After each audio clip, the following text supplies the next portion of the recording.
Buenas, buenas. Hoy es viernes 28 de marzo del 2025, último viernes del mes, y estamos acá con Martín Estea un poco para comentarles las novedades del mercado de esta semana. ¿Qué tal, Oscar? ¿Todo bien? Muy bien. El placer de verte. Primero me gustaría empezar con el tema de datos.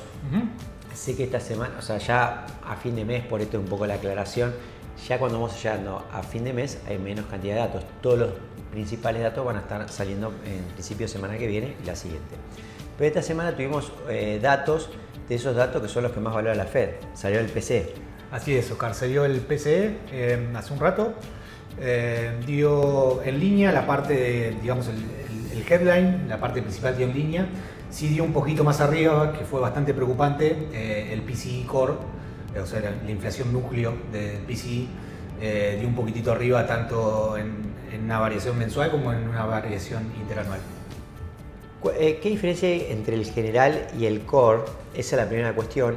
Y la segunda que te pregunto es qué diferencia hay entre el PCE y el CPI. Porque digo, parece ir a prima fase que estoy las dos veces midiendo lo mismo, pero hay una diferencia. El PCI sale a principio de mes, este sale al final. La Fed repara más en este que el anterior. ¿Por qué?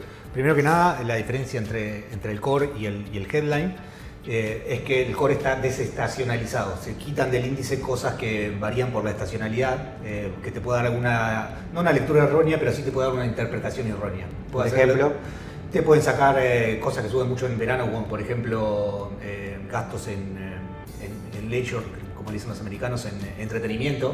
Okay. Eso que te tiende a subir en verano, cosas que por cuestiones climáticas, por ejemplo, parques acuáticos y demás, te lo van a sacar en invierno. Excelente. Todas esas cosas te lo sacan porque te limpian. Eso obviamente en un parque acuático en invierno los precios tienden a bajar muchísimo, entonces te lo limpian del PCI para no darle una interpretación errónea. Si esa sería la diferencia entre el core y, sí, y digamos el general o el headline, sí, como le llamas. Y el PCI, la diferencia entre PCI y CPI, me había preguntado, sí, son los dos índices, son los dos canastas de precios. La diferencia que hay es que la del CPI es una canasta bastante estática, que se mueve muy poco lo que se incluye dentro, y el PCI lo que hace es ajustarse de acuerdo a los hábitos de consumo de los americanos. Entonces, digo, ¿por qué le da a la Fed más interés a este? Porque está un poco más enfocado en la familia, en los gastos, en el bolsillo del día a día del americano. Vos decías la otra vez también como más dinámico. Es mucho más dinámico porque sí, a medida que van cambiando, como te decía, los hábitos de consumo van incluyendo esas cosas en los precios. Por ejemplo, streaming. Entonces, de alguna manera me dio, ok, claro, está muy buena la referencia. Entonces, de alguna manera vos tenés que, dio en línea el headline, pero el core sigue manteniendo, no solamente manteniendo, sino que incluso aumentó. Sí, subió.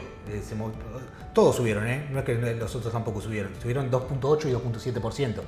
El tema es que uno estuvo en línea con las expectativas y el otro no. Esto ustedes van a estar viendo el lunes, pero digamos, esto también repercutió de mala manera en el mercado. Sí, es muy feo, el mercado no le gustó para nada y estamos teniendo un día bastante rojo. Porque esto implica que le dificultaría a la Fed bajar las tasas.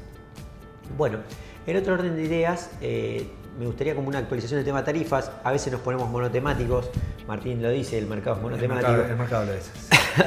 Pero bueno, de alguna manera tenemos alguna actualización, salió algo el miércoles. Sí, salieron tarifas para autos, porque hay que recordar lo que salen el 2 de abril son las tarifas recíprocas. Si vos tenés derecho de importación de los autos como tiene Argentina, Estados Unidos va a agarrar, y va a decir, bueno, vos tenés 25 de derecho de importación de los autos, bueno, ahora tenés 25 de importación para entrar a un auto americano. Aparte de eso, Trump está saliendo y está poniendo tarifas a las cosas que le parece a él, en este caso autos y, más importante aún que los autos, autopartes.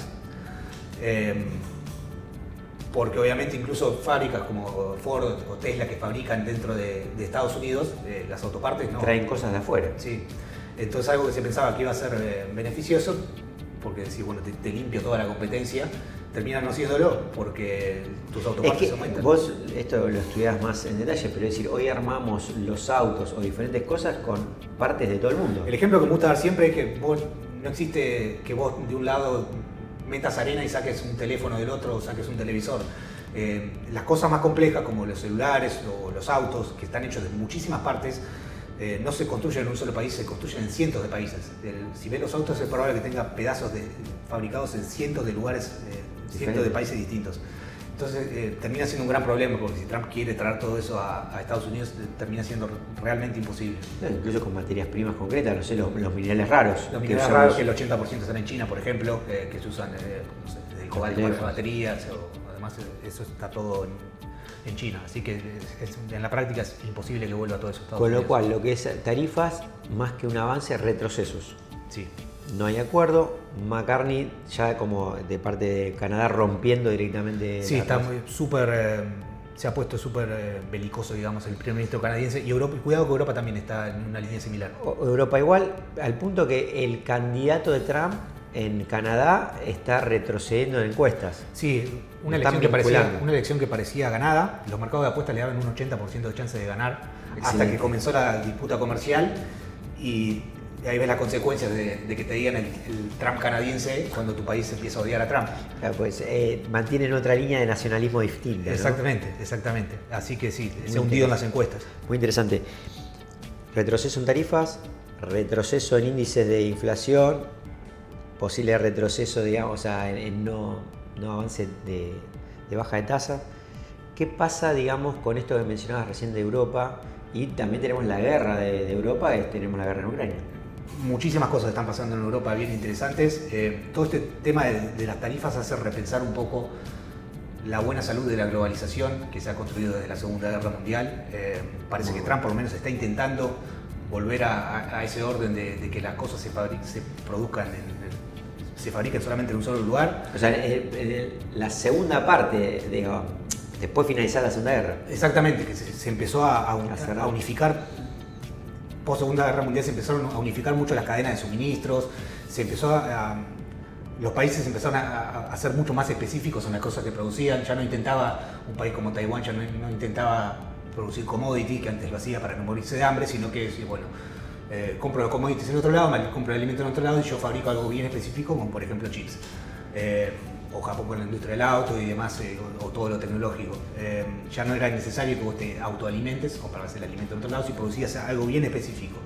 Esto hizo que el mundo logre avanzar a una velocidad descomunal, y esto es algo que está empezando a crujir un poquito con esto de las tarifas, y Europa lo empieza a notar y ya empiezan a ver que hay muchas cosas en las cuales dependían de Estados Unidos que ya por ahí no ven que deja de ser un socio comercial reliable, confiable.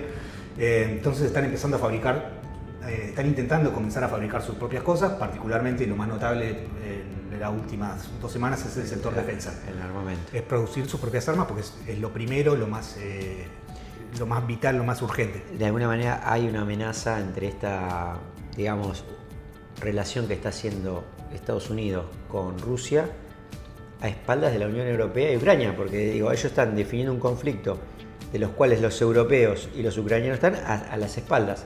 Esto está cambiando todo esto un poco, esta lógica geopolítica. Sí, Europa en la negociación está un poco fuera de la mesa, es Trump con Putin y en una medida mucho menor Zelensky. Europa pide un poco que le dejen entrar a las negociaciones y ya desde su lado han rechazado varios intentos de alto el fuego unilateralmente. Entonces, además de todo esto que venimos hablando, están teniendo posturas muy contrapuestas con Trump en materia de política internacional y demás, y esto lo va alejando cada vez más. En esto de lo de defensa, lo armamentístico, ¿cómo estás viendo después cómo replica esto en el mercado, en industrias particulares? Vemos activos que se están revaluando, que están... Vemos una industria que estaba muerta, por lo menos en las acciones de defensa de Europa hacía una década que no se movían, más o menos. Impresionante. Y en la última, este año son las mejores acciones del mundo. De todo el mundo no encontramos acciones mejores que las de defensa. Y es distribuido en todos los países. Porque por ahí tenemos un poco olvidada la industria de defensa europea. Son industrias como son estratégicas, por más que vayan a pérdida y demás, el gobierno no las deja caer porque en algún momento las terminan necesitando, así como hace Estados Unidos con el agro. Como ahora.